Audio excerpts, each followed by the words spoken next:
a former rebel-turned-president takes the world stage. At the UN General Assembly, Syria's Ahmed Al-Sharaa meets US Secretary of State Marco Rubio, weighing a fragile peace with Israel even as sanctions bite and mistrust runs deep. Can Washington broker a historic security pact? Or will old wounds and fresh airstrikes keep Syria and Israel locked in decades of hostility?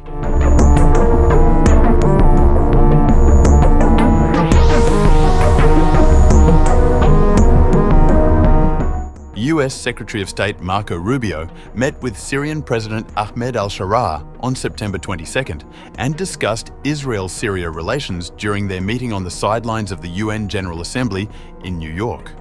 The US is hoping to broker a security deal between Israel and Syria to ease tensions along the border and move toward an eventual normalization deal. While there had been speculation that a deal could be reached in the coming days, Prime Minister Benjamin Netanyahu indicated on September 21st that more time would be needed to reach an agreement. The US State Department, in its official statement, said, "During the meeting, Al-Sharaa and Marco Rubio underscored this opportunity for Syria to build a stable and sovereign nation following President Trump's historic announcement earlier this year on sanctions relief for the Syrian people. They discussed ongoing counterterrorism efforts to locate missing Americans, and the importance of Israel-Syria relations in achieving greater regional security." Sharaa, a former al-Qaeda leader, led rebel forces that overthrew Bashar al-Assad's government in 2024.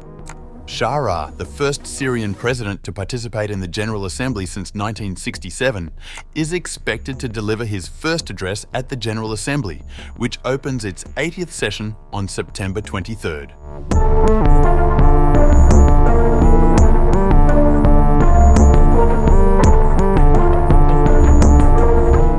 Syrian President Al-Sharaa, on September 22nd, voiced hope for a security deal that eases tensions with Israel, but he played down the prospect of recognition. Speaking at a summit on the sidelines of the General Assembly, Sharaa said, "This course is ongoing regarding peace number 74. I believe that we have reached advanced stages, and I hope that that will lead us to an agreement that will keep the sovereignty of Syria and also resolve some of the security fears for Israel." Syrian officials have set a goal of reaching military and security agreements by the end of the year with Israel, with the two countries remaining formally in a state of war rooted in territorial disputes, military confrontations, and deep-seated political mistrust. But he balked when asked if Syria would join the so-called Abraham Accords, in which the United Arab Emirates, Bahrain, and Morocco normalized relations with Israel in 2020. Syria is different, as those who are part of the accord parties to the Abraham Accords are not neighbors to Israel. For instance, Syria, as a neighbor, has been subjected to over 1,000 raids, strikes, and incursions, Israeli incursions in Syria from the Golan Heights, and many were killed. So, what applies to the parties in the Abrahamian Accords does not apply to Syria. After Assad's ouster, Israel seized the Syrian side of the Golan Heights, citing fear that it would fall into the wrong hands, and has carried out airstrikes on numerous military targets, including forces loyal to Sharaa. The Syrian leader voiced doubts about trusting Israel, questioning whether it sought to expand in Syria and charging that Israel has violated peace agreements with two other neighbors, Egypt and Jordan. Israel must withdraw from Syrian land, and security concerns can be addressed in talks. The question is whether Israel's concerns are truly about security or about expansionist designs. This is what the talks will reveal. There is also huge anger over what's going on in Gaza, not only in Syria but in the entire world, and of course this impacts our position on Israel. It's good that we were once in the battlefield zone and have now moved to another theater, that of dialogue. We have made it clear that we will never accept the division of Syria into factions, because this would lead to trouble and risk against neighboring countries such as Iraq. Therefore, we have to reach peaceful solutions. We have to endorse the document related to the implementation of the convention, or the agreement of all the factions, including those supported by Turkey and those supported by Iran. We have to seize the opportunity in order to reorganize Syria because this will benefit everybody, all factions, including the Kurds. Earlier, on September 21st, Israeli Prime Minister Benjamin Netanyahu said that there was a new window of possibility for peace with both Syria and Lebanon after an Israeli military campaign devastated Hezbollah.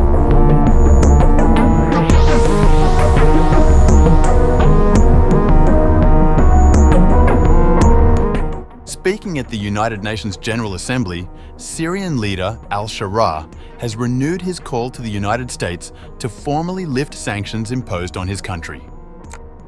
We are focused on building and revitalizing the economy.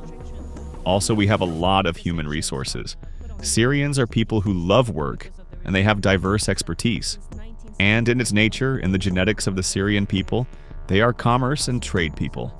So please, lift the sanctions and see what we can reach. Sharaa also said that all the problems right away at once, and he prioritizes stability and security in Syria. There have been a lot of violations, and it worked on scaring the people to oppress them. But we cannot solve all the problems right away at once. But gradually, we will reach. Also, after the collapse of the former regime, the society has started to come together around the current presidency. And then at times, however, there was a bit of sectarianism that's reminiscent of the old regime. Priorities for this phase are the stability and the security in Syria, and through the unification of the Syrian people and the Syrian land, and limiting weapons, we are going to enhance security, and there's a good connection between economic development and security stability. Sharaa met US President Donald Trump in May in Riyadh, where, following advice from Saudi Arabia and Turkey, Trump agreed to lift Assad-era sanctions on Syria, despite Israeli objections. However, the legislation that authorizes those sanctions remains US law. US Senator Lindsey Graham, a Trump ally, told Axios he would support cancelling sanctions against Syria if Sharaa's government officially moved toward a new security deal with Israel and joined a coalition against the Islamic State extremist group.